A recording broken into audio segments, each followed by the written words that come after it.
شروع اللہ کا نام لے کر جو بڑا مہربان نہایت رحم والا ہے۔ اس کتاب کا اتارا جانا اللہ کی طرف سے ہے جو غالب ہے، حکمت والا ہے۔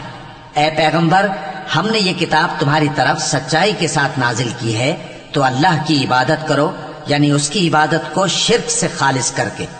دیکھو، خالص عبادت اللہ ہی کے لیے زیبا ہے، اور جن لوگوں نے اس کے سوا اور دوست بنائے ہیں وہ کہتے ہیں کہ ہم ان کو اس لیے پوجتے ہیں کہ وہ ہم کو اللہ کا مقرب بنا دیں۔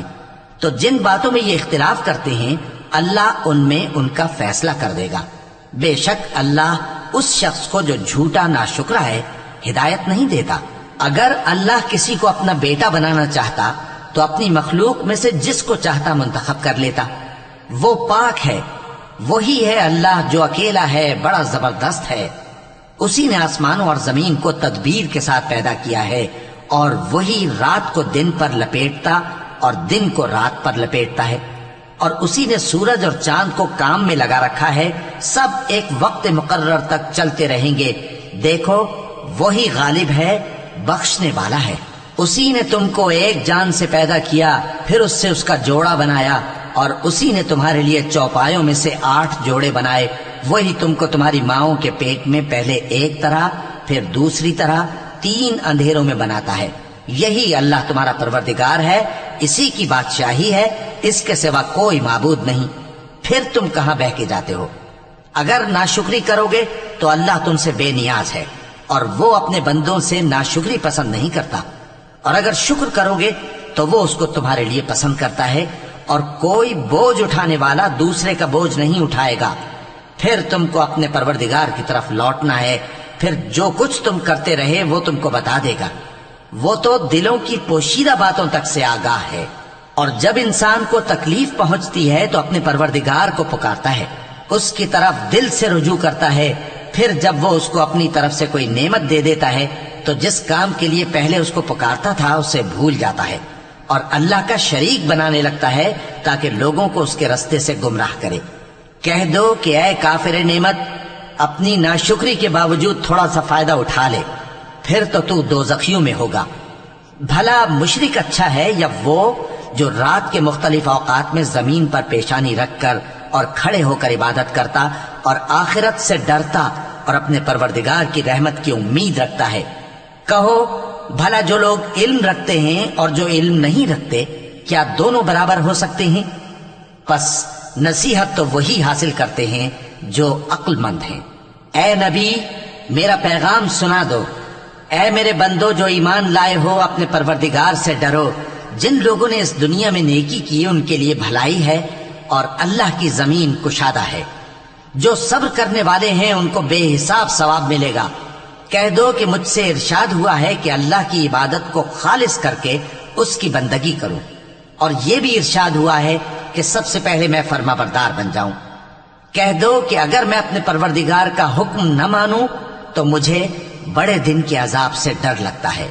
کہہ دو کہ میں اپنے دین کو شرک سے خالص کر کے اللہ ہی کی عبادت کرتا ہوں، اب تم اس کے سوا جس کی چاہو پرستش کرو۔ کہہ دو کہ نقصان اٹھانے والے تو وہی لوگ ہیں جنہوں نے قیامت کے دن اپنے آپ کو اور اپنے گھر والوں کو نقصان میں ڈالا۔ دیکھو، یہی سراسر نقصان ہے۔ ان کے اوپر آگ کے سائبان ہوں گے اور نیچے اسی کے فرش ہوں گے۔ یہ وہ عذاب ہے جس سے اللہ اپنے بندوں کو ڈراتا ہے کہ اے میرے بندو، مجھی سے ڈرتے رہو۔ اور جنہوں نے اس بات سے پرہیز کیا کہ بتوں کو پوجیں اور اللہ کی طرف رجوع کیا، ان کے لیے بشارت ہے۔ تو میرے بندوں کو بشارت سنا دو، جو بات کو غور سے سنتے ہیں پھر سب سے اچھی باتوں کی پیروی کرتے ہیں۔ یہی وہ لوگ ہیں جن کو اللہ نے ہدایت دی، اور یہی عقل والے ہیں۔ بھلا جس شخص پر عذاب کا حکم صادر ہو چکا ہو، تو کیا تم اسے جو دوزخ میں پڑا ہو نکال سکتے ہو؟ لیکن جو لوگ اپنے پروردگار سے ڈرتے ہیں ان کے لیے اونچے اونچے محل ہیں جن کے اوپر بالا خانے بنے ہوئے ہیں اور ان کے نیچے نہریں بہ رہی ہیں۔ یہ اللہ کا وعدہ ہے، اللہ وعدے کے خلاف نہیں کرتا۔ کیا تم نے نہیں دیکھا کہ اللہ آسمان سے پانی نازل کرتا، پھر اس کو زمین میں چشمے بنا کر جاری کرتا، پھر اس سے کھیتی اگاتا ہے جس کے طرح طرح کے رنگ ہوتے ہیں، پھر وہ تیار ہو جاتی ہے، پس تم اس کو دیکھتے ہو کہ زرد ہو گئی ہے، پھر اسے چورا چورا کر دیتا ہے۔ بے شک اس میں عقل والوں کے لیے نصیحت ہے۔ بھلا جس شخص کا سینہ اللہ نے اسلام کے لیے کھول دیا ہو، سو وہ اپنے پروردگار کی طرف سے روشنی پر ہو، تو کیا وہ سخت دل کافر کی طرح ہو سکتا ہے؟ پس ان پر افسوس ہے جن کے دل اللہ کی یاد سے غافل اور سخت ہو رہی ہیں، اور یہی لوگ سراسر گمراہی میں ہیں۔ اللہ نے نہایت اچھی باتیں نازل فرمائی ہیں، یعنی کتاب جس کی آیتیں باہم ملتی جلتی ہیں اور دہرائی جاتی ہیں۔ جو لوگ اپنے پروردگار سے ڈرتے ہیں ان کے بدن کے رونگٹے اسے سن کر کھڑے ہو جاتے ہیں، پھر ان کی کھالیں نرم ہو جاتی ہیں اور دل بھی نرم ہو کر اللہ کی یاد کی طرف متوجہ ہو جاتے ہیں۔ یہی اللہ کی ہدایت ہے، وہ اس سے جس کو چاہتا ہے ہدایت دیتا ہے، اور جس کو اللہ گمراہ رہنے دے اس کو کوئی ہدایت دینے والا نہیں۔ بھلا جو شخص قیامت کے دن اپنے چہرے پر برے عذاب کو روکتا ہو، کیا وہ ویسا ہو سکتا ہے جو چین میں ہو؟ اور ظالموں سے کہا جائے گا کہ جو کچھ تم کرتے رہے تھے اب اس کے مزے چکھو۔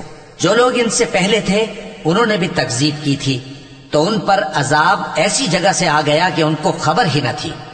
پھر ان کو اللہ نے دنیا کی زندگی میں رسوائی کا مزہ چکھا دیا، اور آخرت کا عذاب تو بہت ہی بڑا ہے۔ کاش یہ سمجھ رکھتے۔ اور ہم نے لوگوں کے سمجھانے کے لیے اس قرآن میں ہر طرح کی مثالیں بیان کی ہیں تاکہ وہ نصیحت حاصل کریں۔ یہ قرآن عربی ہے جس میں کوئی عیب اور اختلاف نہیں، تاکہ وہ ڈر مانے۔ اللہ ایک مثال بیان کرتا ہے کہ ایک شخص ہے جس میں کئی آدمی شریک ہیں مختلف مزاج کے، اور ایک آدمی پورے کا پورا ایک شخص کا غلام ہے۔ بھلا دونوں کی حالت برابر ہے؟ نہیں، الحمدللہ، مگر یہ اکثر لوگ نہیں جانتے۔ اے پیغمبر، تم بھی مرنے والے ہو اور یہ بھی مرنے والے ہیں، پھر تم سب قیامت کے دن اپنے پروردگار کے سامنے جھگڑو گے۔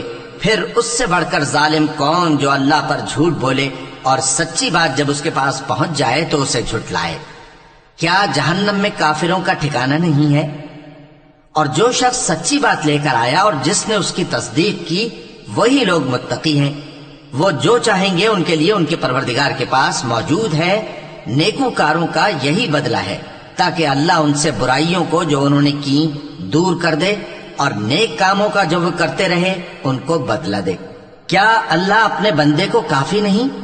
اور اے نبی، یہ تم کو ان لوگوں سے جو اللہ کے سوا ہیں یعنی غیر اللہ سے ڈراتے ہیں، اور جس کو اللہ گمراہ رہنے دے اسے کوئی ہدایت دینے والا نہیں، اور جس کو اللہ ہدایت دے اس کو کوئی گمراہ کرنے والا نہیں۔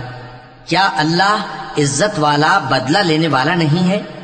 اور اگر تم ان سے پوچھو کہ آسمانوں اور زمین کو کس نے پیدا کیا تو کہہ دیں گے کہ اللہ نے۔ کہو کہ بھلا دیکھو تو جن کو تم اللہ کے سوا پکارتے ہو، اگر اللہ مجھ کو کوئی تکلیف پہنچانی چاہے تو کیا وہ اس تکلیف کو دور کر سکتے ہیں؟ یا اگر وہ مجھ پر مہربانی کرنا چاہے تو کیا وہ اس کی مہربانی کو روک سکتے ہیں؟ کہہ دو کہ مجھے اللہ ہی کافی ہے، بھروسہ رکھنے والے اسی پر بھروسہ رکھتے ہیں۔ کہہ دو کہ اے قوم، تم اپنی جگہ عمل کیے جاؤ، میں اپنی جگہ عمل کیے جاتا ہوں۔ ان قریب تم کو معلوم ہو جائے گا کہ کس پر عذاب آتا ہے جو اسے رسوا کرے گا، اور کس پر ہمیشہ کا عذاب نازل ہوتا ہے۔ ہم نے تم پر یہ کتاب لوگوں کی ہدایت کے لیے سچائی کے ساتھ نازل کی ہے، تو جو شخص ہدایت پاتا ہے تو اپنے بھلے کے لیے، اور جو گمراہ ہوتا ہے تو گمراہی سے اپنا ہی نقصان کرتا ہے۔ اور اے پیغمبر، تم ان کے ذمہ دار نہیں ہو۔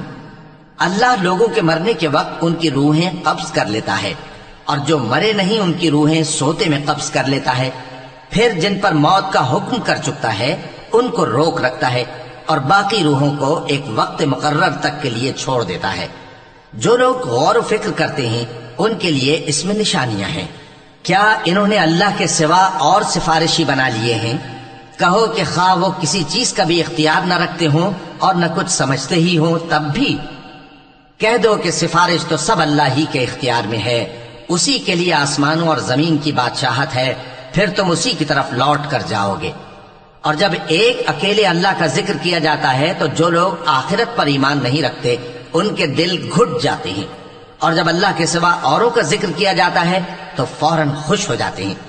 کہو کہ اے اللہ، اے آسمانوں اور زمین کے پیدا کرنے والے، پوشیدہ اور ظاہر کے جاننے والے، تو ہی اپنے بندوں میں ان باتوں کا جن میں وہ اختلاف کرتے رہے ہیں فیصلہ کرے گا۔ اور اگر ظالموں کے پاس وہ سب مال و متاع ہو جو زمین میں ہے اور اس کے ساتھ اسی قدر اور ہو تو قیامت کے روز برے عذاب سے رہائی پانے کے بدلے میں دے ڈالیں، اور ان پر اللہ کی طرف سے وہ امر ظاہر ہو جائے گا جس کا ان کو خیال بھی نہ تھا، اور ان کے اعمال کی برائیاں ان پر ظاہر ہو جائیں گی، اور جس عذاب کی وہ ہنسی اڑاتے تھے وہ ان کو آ گھیرے گا۔ سو جب انسان کو تکلیف پہنچتی ہے تو ہمیں پکارنے لگتا ہے، پھر جب ہم اس کو اپنی طرف سے نعمت بخشتے ہیں تو کہتا ہے کہ یہ تو مجھے میرے علم و دانش کے سبب ملی ہے۔ نہیں، بلکہ وہ آزمائش ہے، مگر ان میں سے اکثر نہیں جانتے۔ جو لوگ ان سے پہلے تھے وہ بھی یہی کہا کرتے تھے، تو جو کچھ وہ کیا کرتے تھے ان کے کچھ کام نہ آیا، آخر ان پر ان کی برائیوں کا وبال پڑ گیا۔ اور جو لوگ ان میں سے ظلم کرتے رہے ہیں ان پر بھی ان کے برے اعمال کا وبال عنقریب پڑے گا، اور وہ اللہ کو عاجز نہیں کر سکتے۔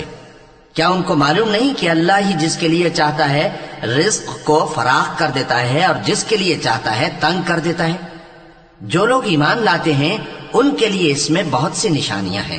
اے پیغمبر، میری طرف سے لوگوں کو کہہ دو کہ اے میرے بندو، جنہوں نے اپنی جانوں پر زیادتی کی ہے، اللہ کی رحمت سے نا امید نہ ہونا۔ اللہ تو سب گناہوں کو بخش دیتا ہے، بے شک وہی تو ہے بڑا بخشنے والا، بڑا مہربان۔ اور اس سے پہلے کہ تم پر عذاب آ واقع ہو، اپنے پروردگار کی طرف رجوع کرو اور اس کے فرما بردار ہو جاؤ، ورنہ بعد میں تم کو مدد نہیں ملے گی۔ اور اس سے پہلے کہ تم پر ناگہاں عذاب آ جائے اور تم کو خبر بھی نہ ہو، اس نہایت اچھی کتاب کی جو تمہارے پروردگار کی طرف سے تمہاری جانب نازل ہوئی ہے پیروی کرو۔ ایسا نہ ہو کہ اس وقت کوئی شخص کہنے لگے کہ ہائے اس کوتاہی پر افسوس ہے جو میں نے اللہ کا حق ماننے میں کی، اور میں تو ہنسی ہی کرتا رہا، یا یہ کہنے لگے کہ اگر اللہ مجھ کو ہدایت دیتا تو میں بھی پرہیزگاروں میں ہوتا، یا جب عذاب دیکھ لے تو کہنے لگے کہ اگر مجھے پھر ایک دفعہ دنیا میں جانا ہو تو میں نیکوکاروں میں ہو جاؤں۔ ارشاد ہوگا کیوں نہیں، میری آیتیں تیرے پاس پہنچ گئی تھی مگر تو نے ان کو جھٹلایا اور شیخی میں آ گیا اور تو کافر بن گیا۔ اور اے مخاطب، جن لوگوں نے اللہ پر جھوٹ بولا تم قیامت کے دن دیکھو گے کہ ان کے چہرے سیاہ ہو رہے ہوں گے۔ کیا تکبر کرنے والوں کا ٹھکانہ دوزخ میں نہیں ہے؟ اور جو پرہیزگار ہیں ان کی کامیابی کے سبب اللہ ان کو نجات دے گا، نہ تو ان کو کوئی تکلیف پہنچے گی اور نہ وہ غمناک ہوں گے۔ اللہ ہی ہر چیز کا پیدا کرنے والا ہے اور وہی ہر چیز کا نگراں ہے۔ اسی کے پاس آسمانوں اور زمین کی کنجیاں ہیں، اور جنہوں نے اللہ کی آیتوں سے کفر کیا وہی نقصان اٹھانے والے ہیں۔ کہہ دو کہ اے نادانو، تو کیا تم مجھ سے یہ کہتے ہو کہ میں غیر اللہ کی پرستش کرنے لگوں؟ اور اے پیغمبر، تمہاری طرف اور ان پیغمبروں کی طرف جو تم سے پہلے ہو چکے ہیں یہی وہی بھیجی گئی ہے کہ اگر تم نے شرک کیا تو تمہارے اعمال برباد ہو جائیں گے اور تم نقصان اٹھانے والوں میں ہو جاؤ گے، بلکہ اللہ ہی کی عبادت کرو اور شکر گزاروں میں رہو۔ اور انہوں نے اللہ کی قدر شناسی جیسی کرنی چاہیے تھی نہیں کی۔ اور قیامت کے دن تمام زمین اس کی مٹھی میں ہوگی اور آسمان اس کے داہنے ہاتھ میں لپٹے ہوئے ہوں گے، اور وہ ان لوگوں کے شرک سے پاک ہے، بلند و برتر ہے۔ اور جب سور پھونکا جائے گا تو جو لوگ آسمانوں میں ہیں اور جو زمین میں ہیں سب بے ہوش ہو کر گر پڑیں گے مگر وہ جس کو اللہ چاہے۔ پھر دوسری دفعہ سور پھونکا جائے گا تو فوراً سب کھڑے ہو کر دیکھنے لگیں گے، اور زمین اپنے پروردگار کے نور سے چمک اٹھے گی اور اعمال کی کتاب کھول کر رکھ دی جائے گی، اور پیغمبر اور دوسرے گواہ حاضر کیے جائیں گے، اور ان میں انصاف سے فیصلہ کیا جائے گا اور ان کے ساتھ بے انصافی نہیں کی جائے گی۔ اور جس شخص نے جو عمل کیا ہوگا اس کو اس کا پورا پورا بدلہ مل جائے گا، اور جو کچھ یہ کرتے ہیں اس کو سب کی خبر ہے۔ اور کافر گروہ گروہ کر کے جہنم کی طرف ہانکے جائیں گے، یہاں تک کہ جب وہ اس کے پاس پہنچ جائیں گے تو اس کے دروازے کھول دیے جائیں گے، اور اس کے داروغہ ان سے کہیں گے کہ کیا تمہارے پاس تمہیں میں سے پیغمبر نہیں آئے تھے جو تم کو تمہارے پروردگار کی آیتیں پڑھ پڑھ کر سناتے اور تمہارے اس دن کے پیش آنے سے تمہیں ڈراتے تھے؟ وہ کہیں گے کیوں نہیں، لیکن کافروں کے حق میں عذاب کا حکم ثابت ہو چکا تھا۔ کہا جائے گا کہ دوزخ کے دروازوں میں داخل ہو جاؤ، ہمیشہ اس میں رہو گے، سو تکبر کرنے والوں کا برا ٹھکانہ ہے۔ اور جو لوگ اپنے پروردگار سے ڈرتے ہیں ان کو گروہ گروہ کر کے بہشت کی طرف لے جایا جائے گا، یہاں تک کہ جب وہ اس کے پاس پہنچ جائیں گے، اس حال میں کہ اس کے دروازے کھولے جا چکے ہوں گے، اور اس کے داروغہ ان سے کہیں گے کہ تم پر سلام ہو، تم بہت اچھے رہے، اب اس میں ہمیشہ کے لیے داخل ہو جاؤ۔ اور وہ کہیں گے کہ اللہ کا شکر ہے جس نے اپنے وعدے کو ہم سے سچا کر دیا اور ہم کو اس زمین کا وارث بنا دیا، ہم بہشت میں جہاں چاہیں رہیں، تو اچھے عمل کرنے والوں کا بدلہ بھی کیسا خوب ہے۔ اور تم فرشتوں کو دیکھو گے کہ عرش کے گرد گھیرا باندھے ہوئے ہیں اور اپنے پروردگار کی تعریف و تسبیح کر رہے ہیں، اور ان میں انصاف کے ساتھ فیصلہ کر دیا جائے گا اور کہا جائے گا کہ ہر طرح کی تعریف اللہ ہی کے لیے ہے جو تمام جہانوں کا مالک ہے۔